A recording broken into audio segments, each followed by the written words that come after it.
মাঠে ঘাটে সমস্ত জায়গায় পানি দরকার। পানির অপর নাম জীবন। আমি আপনি বলতেছি তো, কল চিপে টিউবওয়েল চিপে মোটর থেকে পানি পাচ্ছি, কিন্তু আমার আপনার অপরাধের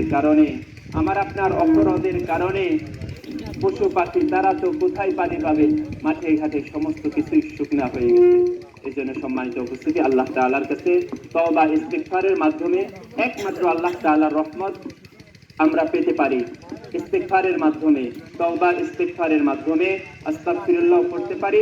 আমরা যে কোনো ইস্তিগফার পারি, সকল ইস্তিগফারই পড়বো ইনশাআল্লাহ। আর নামাজের নিয়ম হচ্ছে, যারা এখনো অবগত নেই, অবগতের জন্য জানানো যাচ্ছে, যারা নামাজে অংশগ্রহণ করবেন তারা অতি শীঘ্রই জামাতে অংশগ্রহণ করার জন্য বিশেষভাবে অনুরোধ করা হলো। কিছু সময়, অল্প সময়ের মধ্যেই আমাদের নামাজ অনুষ্ঠিত হবে ইনশাআল্লাহ।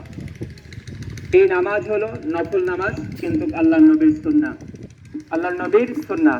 আল্লাহর নবী যখন বৃষ্টি হচ্ছিলেন না, আল্লাহর নবী তখন মাঠে নিয়ে সাহাবীদেরকে নিয়ে তখন আল্লাহ তাআলার কাছে প্রার্থনা করলেন, আল্লাহ তাআলার কাছে নোনাজারি করলেন, কান্নাকাটি করলেন। এরপরেই আল্লাহ তাআলা বৃষ্টি দিয়েছেন। তো আমরা এখান থেকে শিক্ষণীয় বিষয় হলো, হয়তো আমাদের ভুলের কারণে, হয়তো আমাদের গুনাহ কারণে দীর্ঘদিন যাবৎ আমরা বৃষ্টি থেকে দূরে রয়েছি।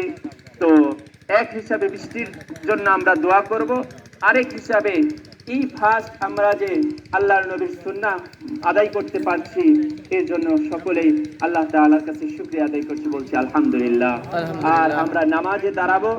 নামাজের মধ্যে যে এমনি ভাবে নামাজের অংশ হলো কাতার সোজা করা।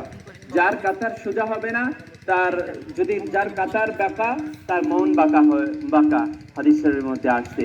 এই যে আমরা নামাজে যখন দাঁড়াবো, চেষ্টা করব যতটুকুন পারি সাধ্য অনুযায়ী কাতারগুলো সোজা করব। আমরা সকলেই দাঁড়িয়ে